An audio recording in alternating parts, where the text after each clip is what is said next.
It's 9 p.m. on another Thursday. It's time for Uplift with Sion Marshall, and the show begins right now.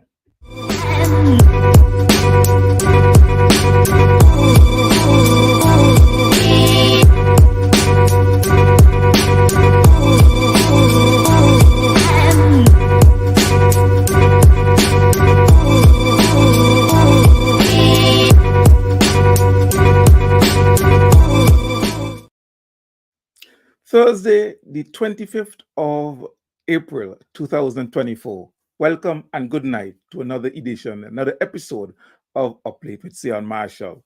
I'm your host, Sion Marshall. And let me thank you so much for joining. Let me welcome, as usual, those who are joining on Asbot News Network. And again, I thank Asbot for the partnership that we're having, where he broadcasts this program on his very popular network, and it allows for so many more people to see the program. And we've been having real success as many of the viewers are sharing. Let me thank everybody who make it their business every Thursday night to tune into this program at 9 o'clock.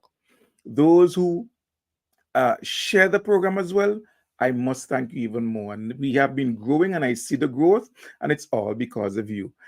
I have to give a big shout out to Tammy Kirby, because I remember a few weeks ago, some individuals were saying that they didn't get the notification, and there may be an issue where some of our subscribers are not getting notifications. And that night, it seems that Tammy was there sharing and sharing the link for many of the viewers to view, and reminding people that Update was on. So I thank Tammy for that, and everybody else who does it. I know my family does it, Tika does it, and so forth.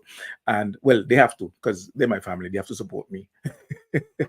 But I thank everybody who tune in, who encourage others to tune in, and who share the live. Continue to share the live, because I believe that there's so much information that can be had as individuals tune into this program. I love the interaction. I love engaging with individuals. Tonight, we do not have any guests lined up. It's just me and you. And so, what is going to happen tonight? I'm going to monitor the live, and as people decide to, you can ask your questions, you can make your comments, and I can respond to them as best as I can. Now, you can ask any question, generally speaking, as well as you can give an idea of some of the topics that you would love to have us discuss on the program, so that I can, in my planning, I can factor in some of those topics that you would love, that you've indicated that you'd love to have discussed, and also organize my guests for those programs as well. So again, let me thank you so much for tuning in, and welcome you to this Thursday night, the 25th of April, 2004 edition of Uplift with Sion Marshall. Thank you so much. Now, the young people have a saying that they always say, or the younger people, because I still think I'm young, and you see it many, many times on social media. They would say, St. Vincent and the Grenadines is not a real place. Well, I don't know how much of that I subscribe to, because we're real. It's a real country with real people with real concerns. And one of those real concerns, happens to be the safety of individuals. Uh, I would say, let me just shout out. Sorry, I just saw some comments coming in. So I see Kojo Mason is there, and Kojo is in California. So let me welcome Kojo. And as some of you pop on, and I see you, and you message, I mean, people to acknowledge you coming on, and thanking you for being a solid, committed supporter of this program. So people have their safety concerns, and over the last, well, you know what? Let me put it this way. Recently, things have been going in a direction that I'm sure no citizen is happy with. Most recently, we had the discovery of bodies, two bodies in one day, one in Argyle, partly decomposed, one in Beckway, and investigations are continuing. And more individuals, as investigations continue and as coroner's reports are released, you would understand and get more of the cause of death of these individuals. But even before that, you had a body of a young girl showing up in Belmont. And I remember you can't forget the situation of the young lady who was found in a bag at the side of the road, cut up, cut to pieces. These occurrences strike at the heart of something that is fundamental for Vincentians and for humans across the world, and that's safety. And then I wake up to the news of a shooting in Murray Village, shooting in Sharps. And you hear of all of those gun related incidences across St. Vincent and the Grenadines. And you sometimes it abates for a while and then it happens again. And then when it happens, it's as if it doesn't happen once, but it happens in pairs or triplets. Well, I'm not sure if triplets is the word to use there. But it happens multiple occurrences happening at around the same time, as if there is some element of retaliatory vigilantism going on. Now, off the bat, immediately, the first thing I must say is this does not create a safe environment for individuals, for Vincentians. That is the first and fundamental issue that I want to discuss. I'm not going to talk about tourism or anything else yet, because those are, to me, come after. Fundamentally, our citizens must be safe. Individuals need to know that they're safe. Now, there is a school of thought, and it may well be correct, or there may well be some credence to the school of thought that says these occurrences are not random, they're targeted.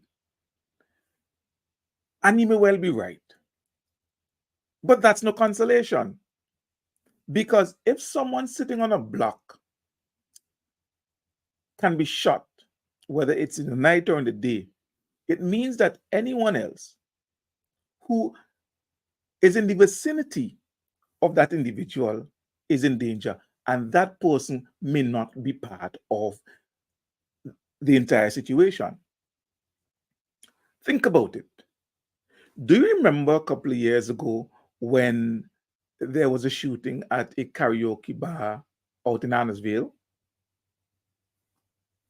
People just there sitting down enjoying karaoke, and individuals came and started to shoot up the place. No, I've always made the point I like karaoke. My good friend Richard Byron Cox likes karaoke.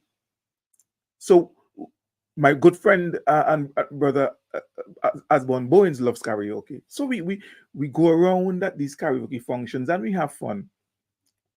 I am not involved in any criminal activities, neither are my friends Osborne, Richard, and many other individuals who enjoy this pastime. But it appears that simply being at that karaoke puts us in danger. Why? How could our society evolve to a situation where, to a point where, that enjoying a simple pastime as a karaoke puts you in danger?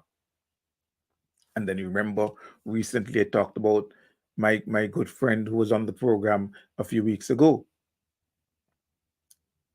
He's a nurse, a registered nurse. He was at work at the hospital. His back was turned to a patient. And then shots rang out.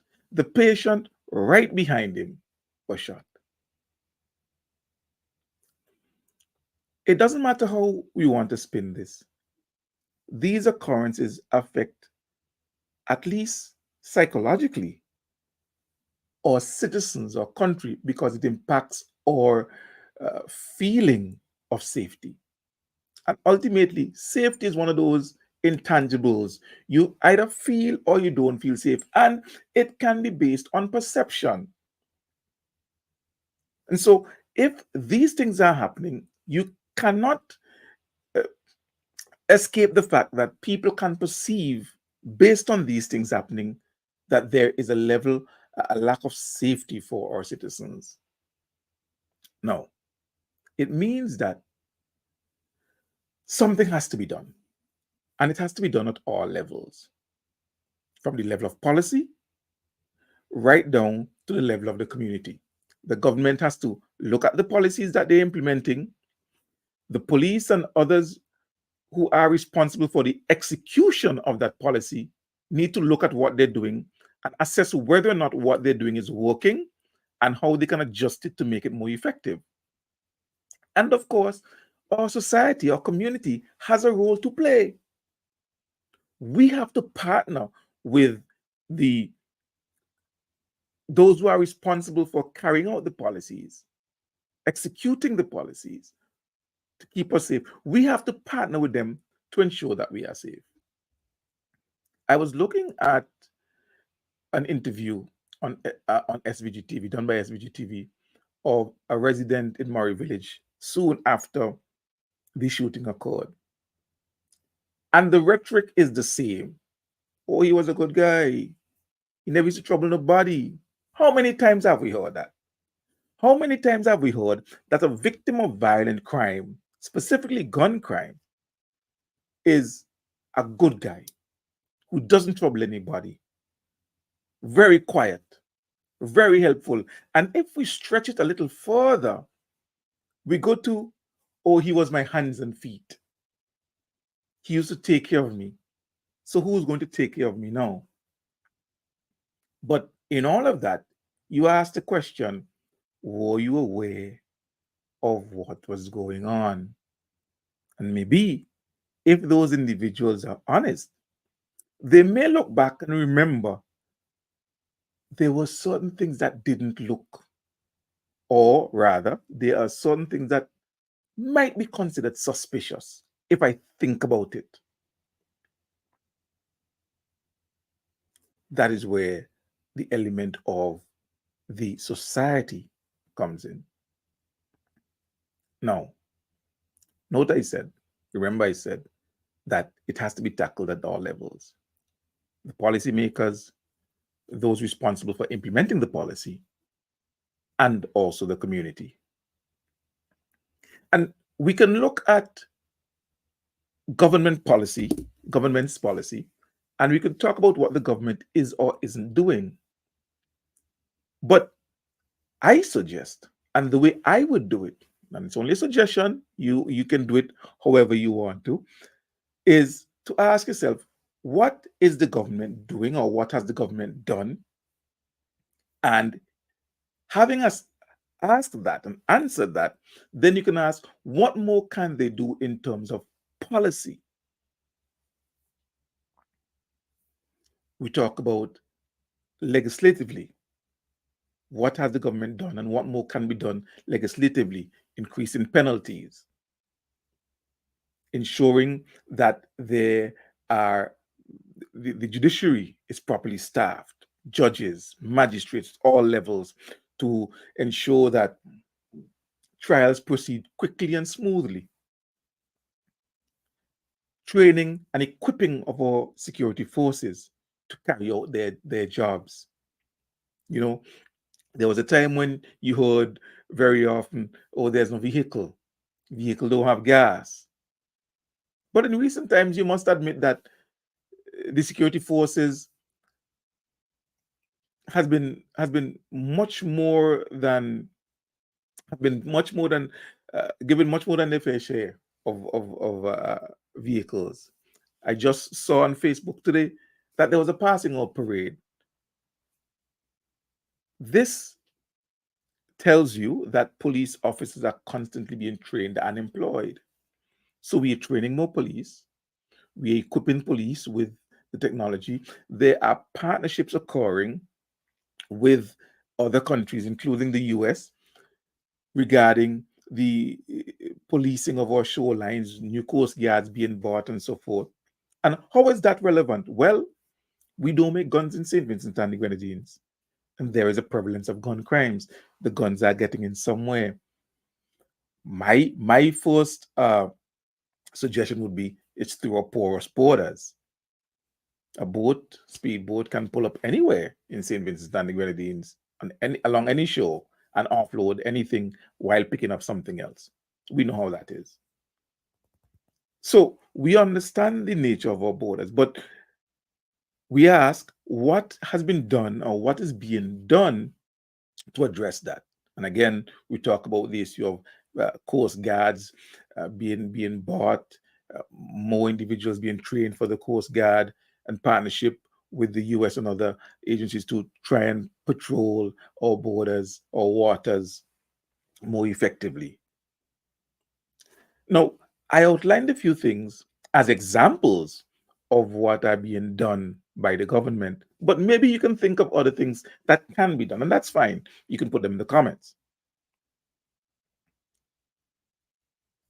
But we understand that here's what the government is doing. Does the government possibly need to increase penalties? That's could be a possible suggestion.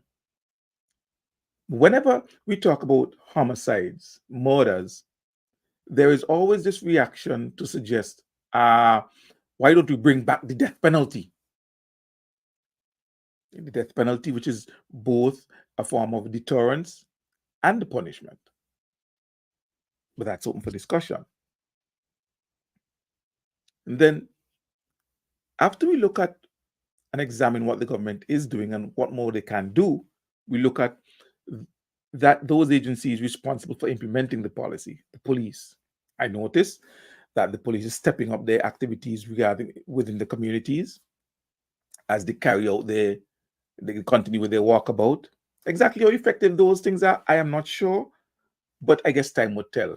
As no doubt, there is a clear plan to try and improve the relationship between the police and the communities. And if we expect the communities to work with us, then that's a good step. But what about more community policing?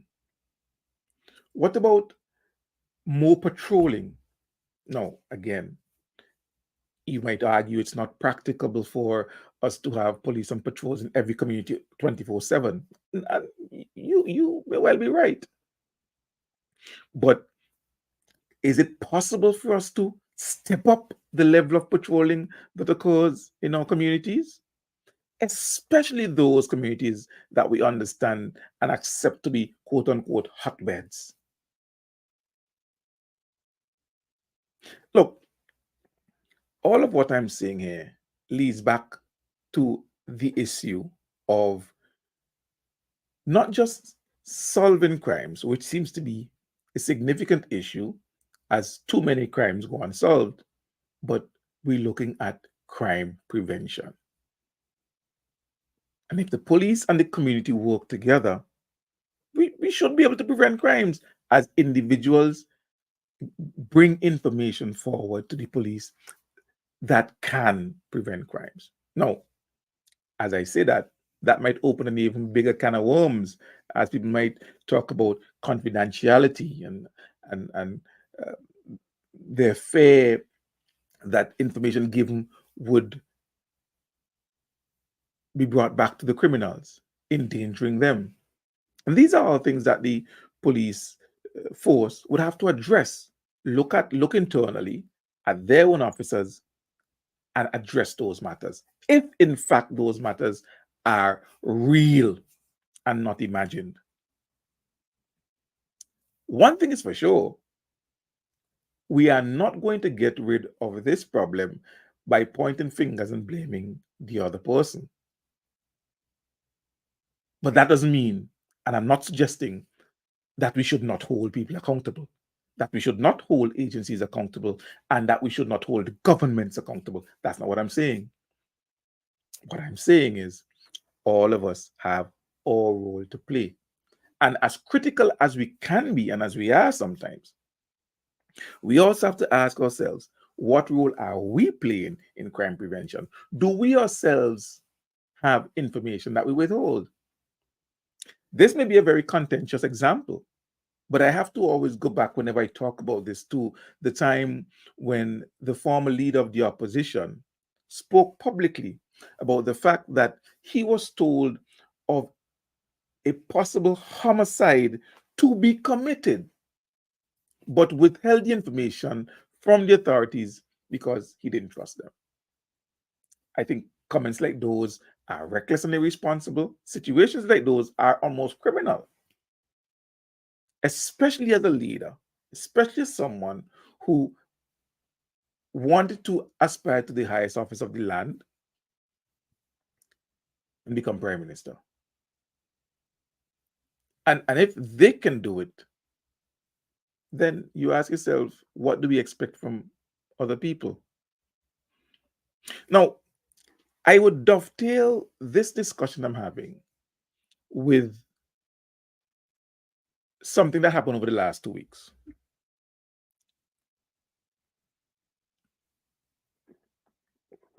Now,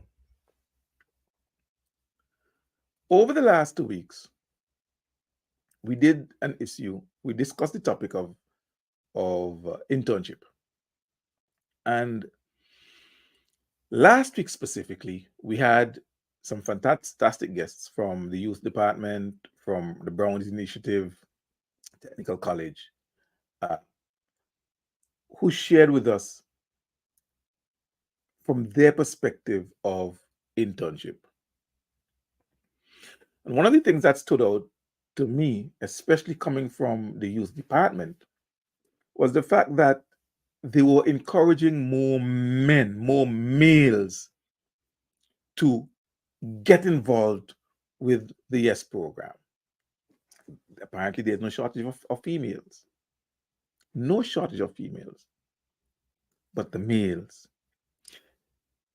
And then when you look at the crimes being perpetrated by men, young men, if you look, for example, at the double homicide in Park Hill,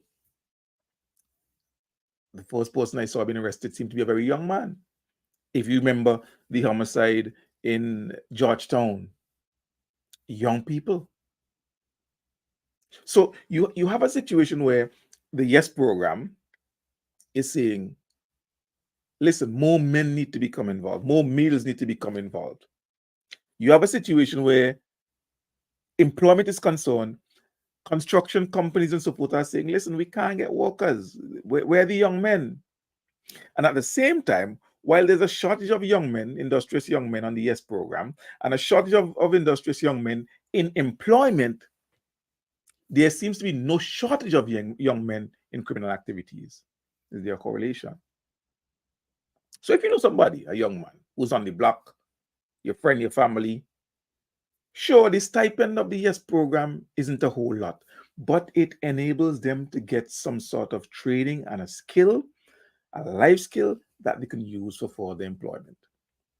So encourage them to be part of the YES program. And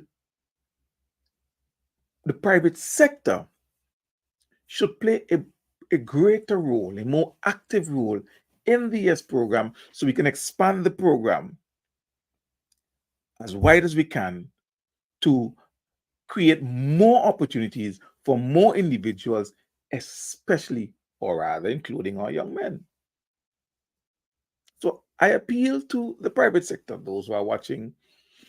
If you have any influence, if you have a business, go down to the YES program, the youth department, sign up, partner with the department so that you can create opportunities for young men, and you, in doing so, can possibly take a young man off the road of violence to a road of, and put him on the road of productivity. And I believe all of these are ways that we can play our part in trying to ensure that our society rebounds or changes its path from where we see some individuals, and too many individuals, unfortunately, choosing a path of violence and crime as opposed to productivity and meaningful labor. We gotta work on that. We have to work on that. Now,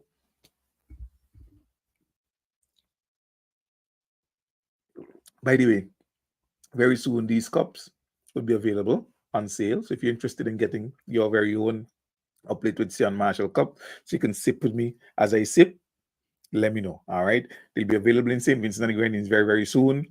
And I'm still working on ensuring that I have an outlet in the US so that my friends in the US, like Kojo and others, could get their very own cup. Yeah. All right. Now,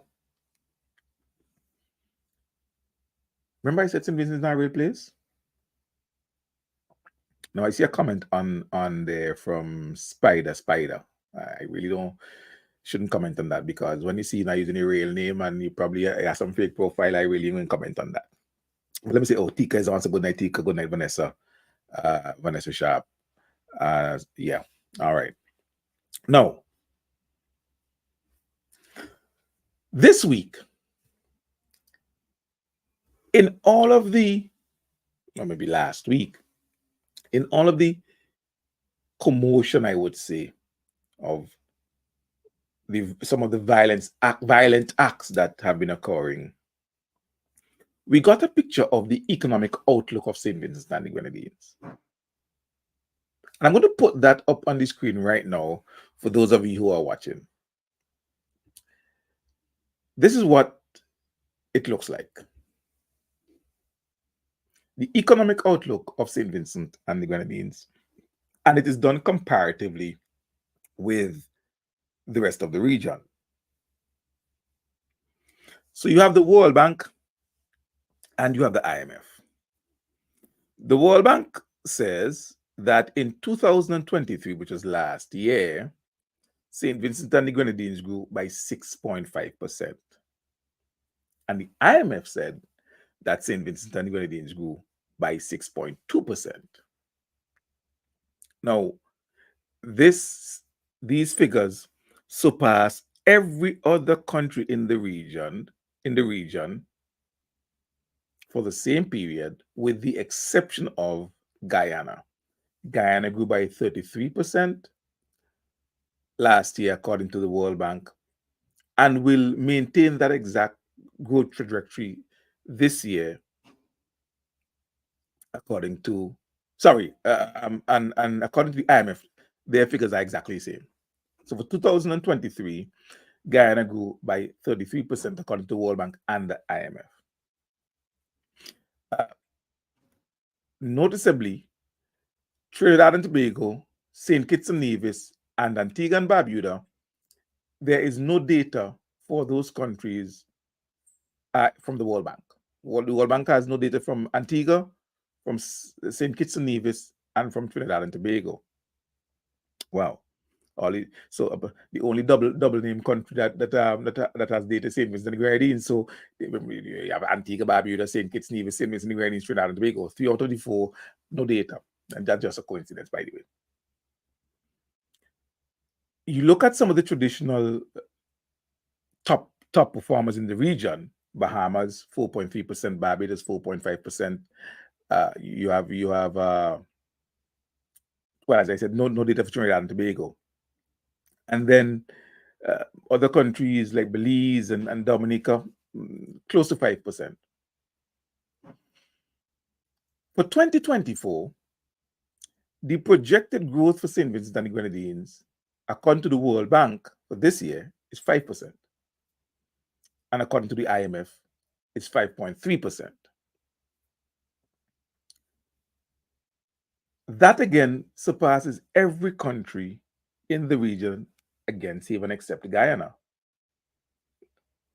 that is projected to grow by 34.3% this year, according to the World Bank, and 33.9% next year, according to the IMF.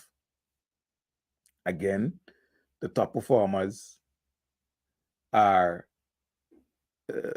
well, there's some reduction there, but if I may backtrack a little bit, sorry.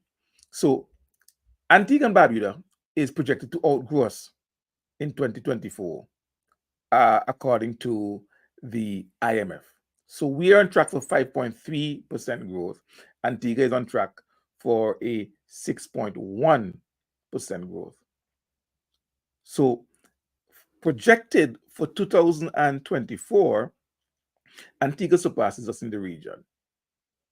So in the OECS, unlike last year when we had the highest growth in the OECS, this year it is projected that Antigua would do better than St. Vincent and the Grenadines in projected growth.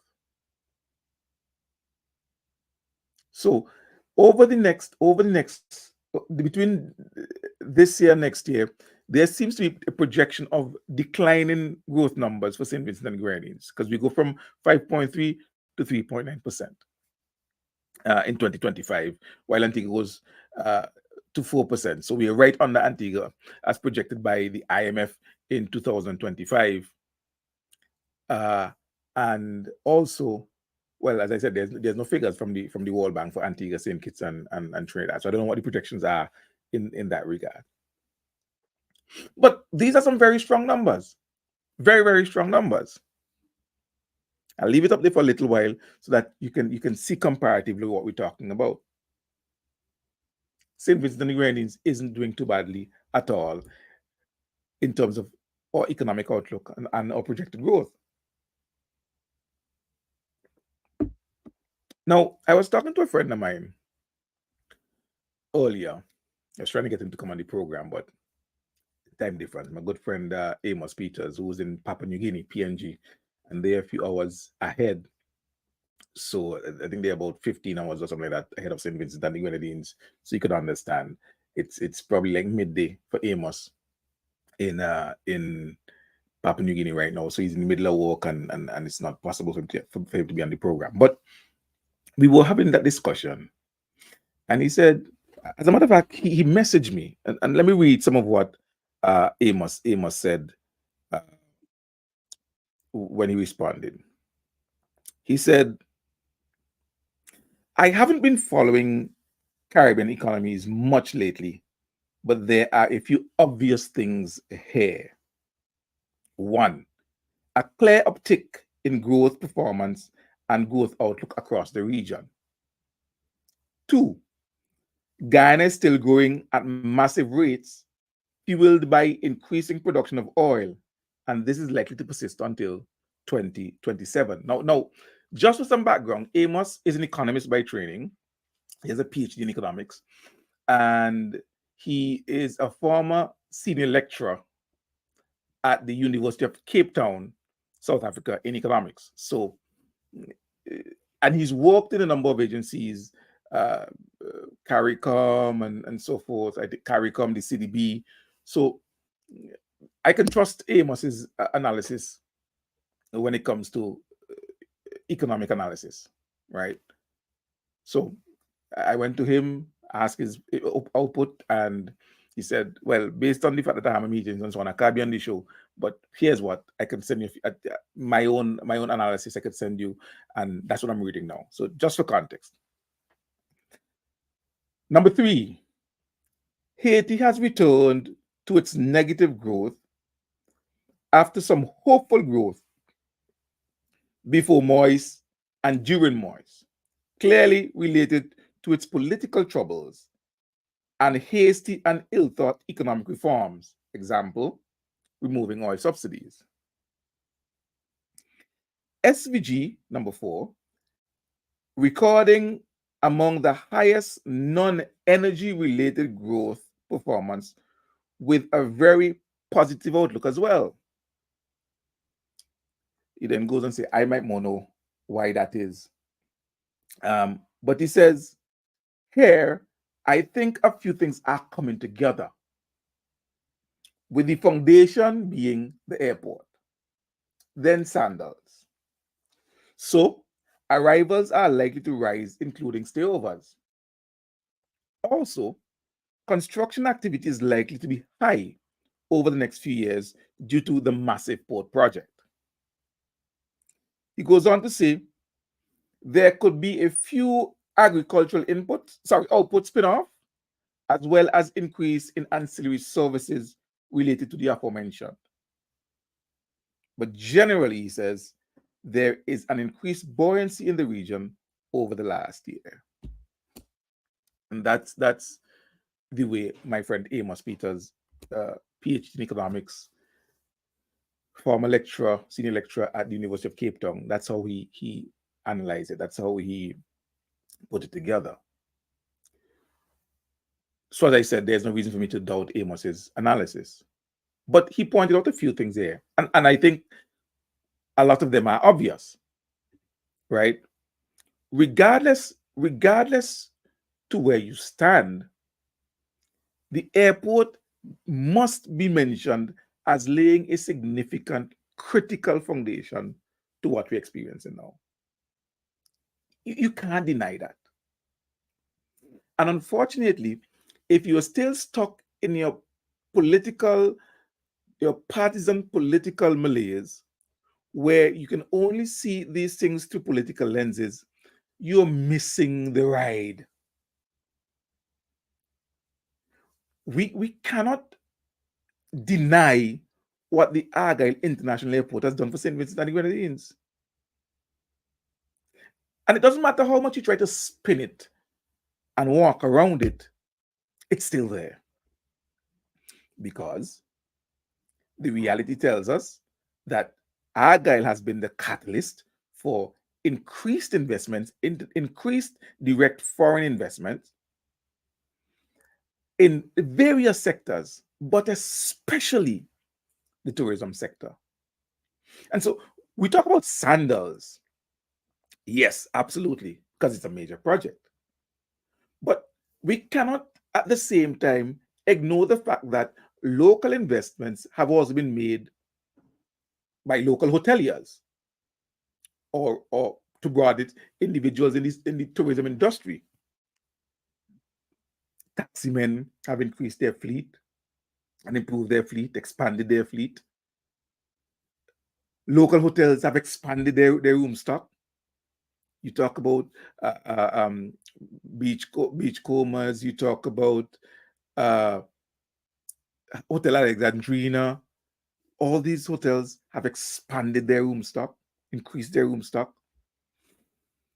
You have the new hotel of Maya Suites, again, private investment.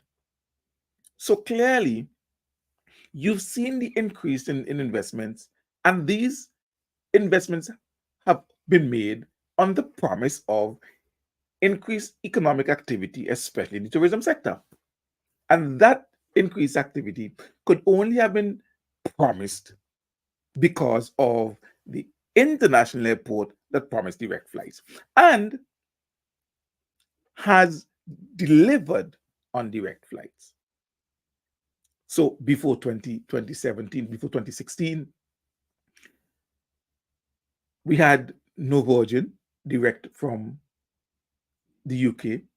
We had no CAL direct from New York. We had no American Airline direct from Miami. We had no Air Canada direct from Canada. Any Vincentian traveling internationally had to stop in one of those Caribbean islands, Antigua, Barbados, St. Lucia, wherever, before they got here. Now, you can fly direct to St. Vincent from those 4 destinations, the UK, 2 destinations in the US, and from Canada. And yes,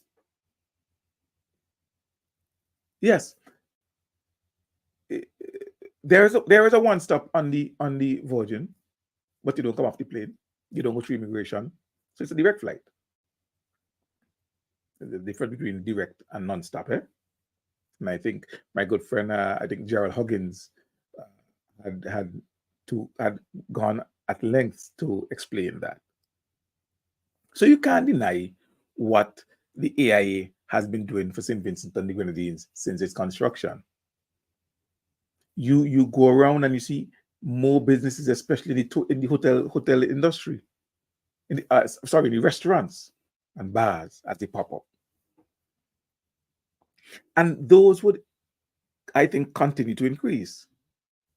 And then You have two more hotels coming on stream soon. You have the Holiday Inn in Diamond that's pretty close to completion, and the soon to begin Marriott in the Moncton area. All of this, as Amos put it, with the AIA as its foundation. And then you have the massive port project that's happening that would now improve the other port, because there are two ports, there's an airport and a seaport. And if you are to facilitate rail trade, those two ports are critical. So construction work continues on the seaport in Kingstown, and over the next year or so, because it is scheduled to open to be operational next year, I think May or thereabout. And so once that happens, again, you can see the same type of improved activity that the Argyle International Airport facilitated. You can see similar activity through shipping, opening up the blue economy for St. Vincent and the Grenadines. And so you can understand why the projections of growth are positive. I found it interesting, some of the comments I've seen on the post about the growth of St. Vincent and the Grenadines, with some individuals going as far as criticizing our leaders, specifically the Prime Minister, because of the report. That he fooling Vincentians and Vincentians dotish to be fooled. And it continues. If those reports, if those institutions, the World Bank and the IMF, had projected negative growth, those same individuals would run with the report. Absolutely. But as always, whenever the news is positive, it has to be denied, because accepting it means unwittingly giving credit and promoting their political adversary. And it's not about St. Vincent and the Grenadines. So it's not about accepting that St. Vincent and the Grenadines is doing well. No. They are willing to deny that our country is doing well simply to stain a political adversary. That's where we are. And maybe that is the reason, if you can draw a correlation, maybe there are some reasons there why certain things in our society don't improve, because individuals see it as expedient to have certain things remain or deteriorate because there may be some political gain. You remember years ago, I'm talking about St. Vincent and the Grenadines, eh? Vincentians were going to Canada without visas. And some individuals started prudent to promote an exodus of refugees from our country, even writing endorsements for those individuals, some involved in crime and criminal activities, and others blatantly and dishonestly filing false reports with the Canadian government. And we were warned. We were warned that if that continues, we can face consequences. But individuals thought that it was politically expedient for Vincentians to go to Canada and say, oh, I am of this sexual orientation, or this happened to me, so that politically they can then come and say, oh, you see, this is what is happening in St. Vincent and the Grenadines. There's no human rights, and so on and so forth. And that may give them some sort of political gain. But at what cost? At what cost? Even though we were warned that we shouldn't do it, that we should desist from doing it, that we should desist from making false claims for refugee status in Canada because it can affect our ability to access that country, people still did. And individuals who were seeking power and looking for leadership encouraged it and facilitated it for political purposes. And where are we now? Well, to put it bluntly, Dr. Gonzalez is still the Prime Minister of the country. The ULP is still in power. But guess what has changed? Vincentians now have to get visas to go to Canada. as a result. So, who was hurt ultimately? And where was the political gain? And you see that happening throughout, where people are intent on undermining and sabotaging St. Vincent and the Grenadines because there may be some gains politically. And so this latest report is just an example of individuals deciding that they are willing to deny the outlook of the World Bank, the outlook of the IMF that says St. Vincent and the Grenadines is projected to grow positively over the next couple of years, because it would mean accepting the fact that some of what the government is doing is working. And oh no, you can't have that. And so this report, and I'll put it up just before I move on to my final segment. So this report is now being criticized as somebody fooling Vincentians, when this report was done by these projections, World Bank and IMF. The same World Bank and IMF that those individuals would use to talk about youth unemployment, where in the report, youth is referred to anybody over 14. When we know in St. Vincent and the Grenadines that 14-year-olds in secondary school, because we have universal access to secondary education. So they ain't looking for work. They're in school. But we would accept that and run with that. Why?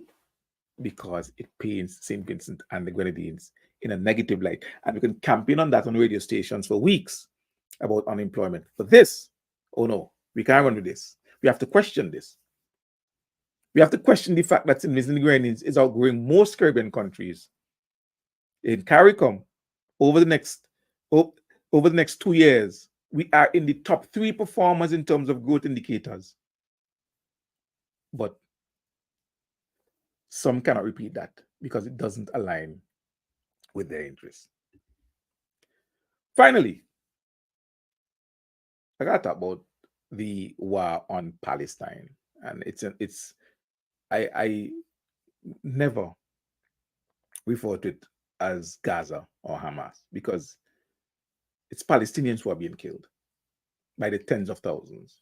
And I start this by saying I am wary of any Christian who points a biblical reference to the murder and genocide that's occurring in Palestine.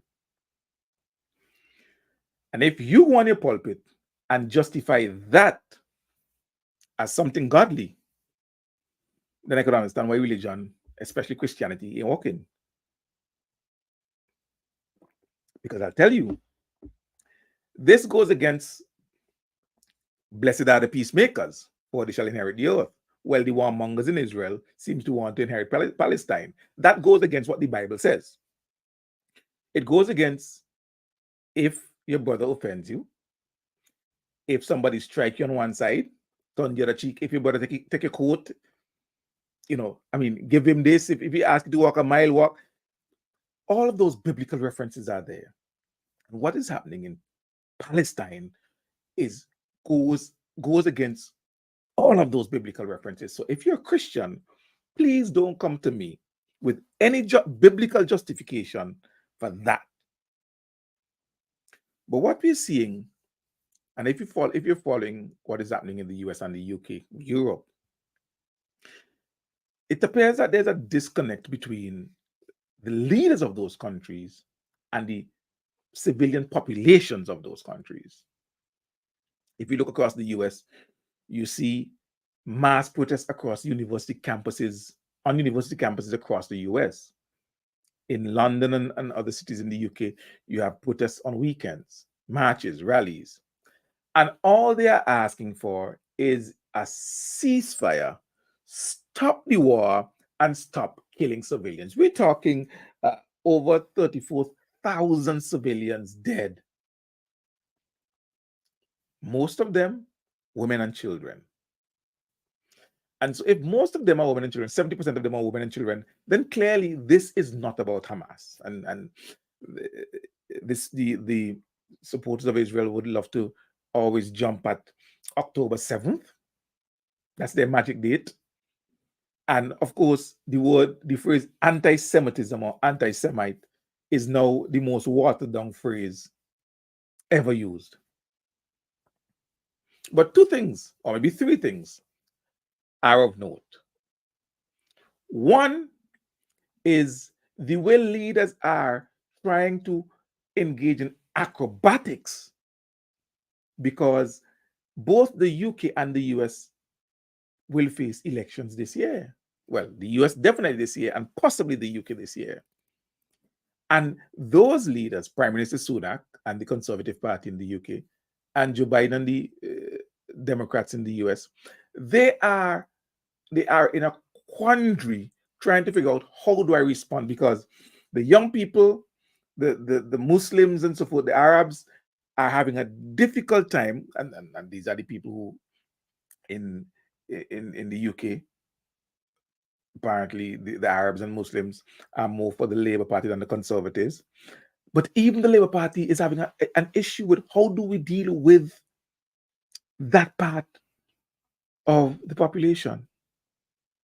So you have that issue of the leaders trying to do some serious acrobatics at domestically because of pending elections. And the young people are there. By the way, all of that also has to do with the potential TikTok ban in the US. And I was talking to my cousin Tika earlier today, and I say, y'all gonna lose TikTok just now, because the government is intent to ban it. And it's simply because this has nothing to do with algorithm and China and whatever. They cannot control the narrative on TikTok. That's it.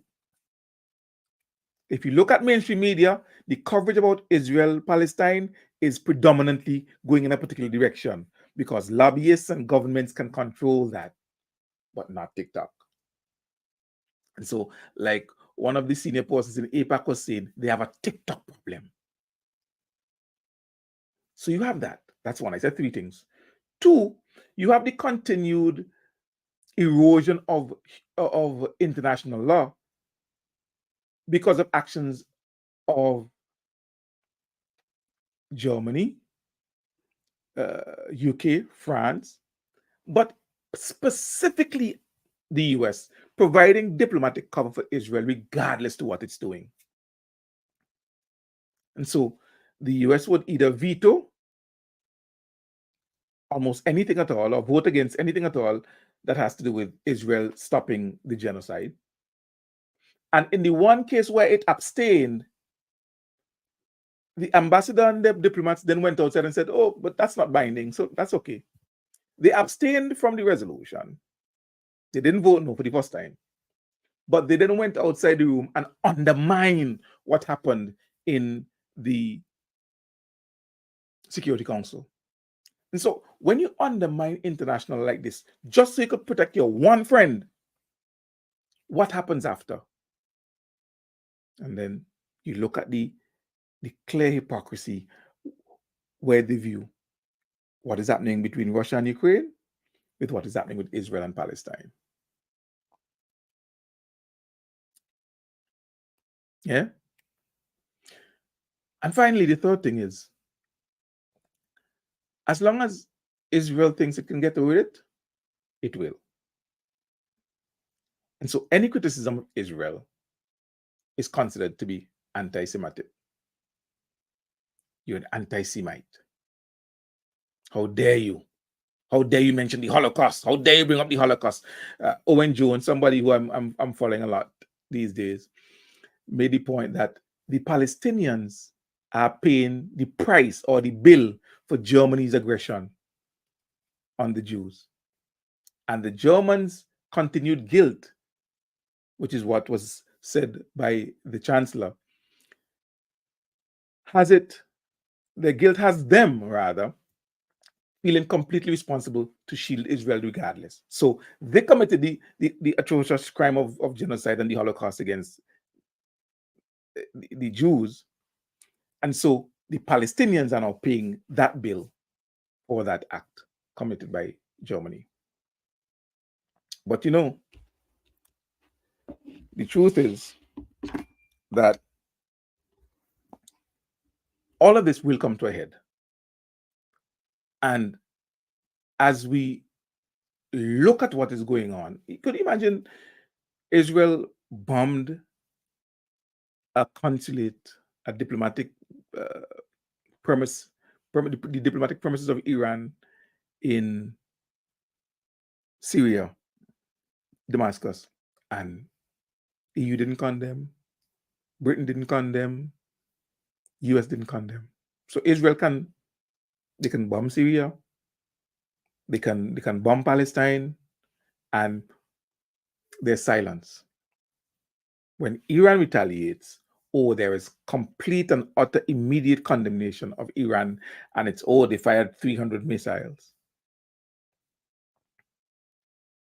But whatever happened to Iran has the right to defend itself in the same thing that you say about Israel. I'm not a fan of anybody. I'm a fan of St. Vincent and the Grenadines. But I'm also a student of international relations and international law. And from where I sit, there are clear, glaring instances of double standards and hypocrisy. And we make the point all the time that small countries like St. Vincent and the Grenadines, all we have to depend on is international law. We don't have an army, we have no nuclear weapons, and we cannot sit back and expect the cavalry to come if we're in trouble. So all we have to depend on is international law. And so why am I bringing this up? There might be people who are watching this now and who might say, oh, what's that? International law nothing to do with me. Wait till him about Gaza and Palestine. Well, you need to, I think you should grasp an understanding of the impact of international law on all of us, all of our lives, and why it's significant. Because it is the same UN General Assembly, it is the same Human Rights Council, it is the same United Nations Security Council that St. Vincent and the Grenadines would have to depend on if another country decides to engage in aggression against us. And if you have an international legal system that says, when it's my friend, they can do whatever they want. I'll protect them. I'll justify their actions. And I would provide diplomatic cover for them regardless. Then where does that leave us? On a final note, cricket. And we're ending on this one. Just about a minute or so. Just now, World Cup coming to the region. And I know West Indies preparing. Now listen, the last time we had a World Cup was I think 2007, 2008, and we didn't do very well. That was the ICC World Cup, the 50 over version one day. This is the T20 version now. And we know on any given day, the right T20 team for the West Indies could show up. Now, St. Vincent and the Grenadines is perfectly poised because we are having games at both the group stage and the knockout. And so this year, we possibly having a carnival cricket, a carnival World Cup, or a cricket carnival, however you want to put it. And that is something that I tell you excites me. And I'm hoping that it excites you too. We need to make sure we prepare for this thing. We need to make sure that I say make sure, I get in the vernacular. We need to ensure that we are ready to take advantage of every single opportunity this World Cup brings. Back in the day now, you're watching cricket. The only region that used to have music in the grounds was this region. You had Chickies Hi-Fi in Antigua. You had the Guinness Posse stand in St. Vincent and the Grenadines and so on. Every stadium, every stand Every cricket ground in the region had their own little hi-fi. Now you look at IPL and all the others, music in the stand. They fall in the Caribbean. We have the opportunity to raise this thing to the next level. And St. Vincent and the Grenadines has the opportunity to benefit from this competition if we prepare ourselves. Like everything else, don't make the mistake we made with the AIA and procrastinate. Let us prepare now. And with that, let me thank you so much for watching the program. Next Thursday night, we'll be back again with another edition of Up Late with Sion Marshall. Until then, have yourself a fantastic evening. Good night.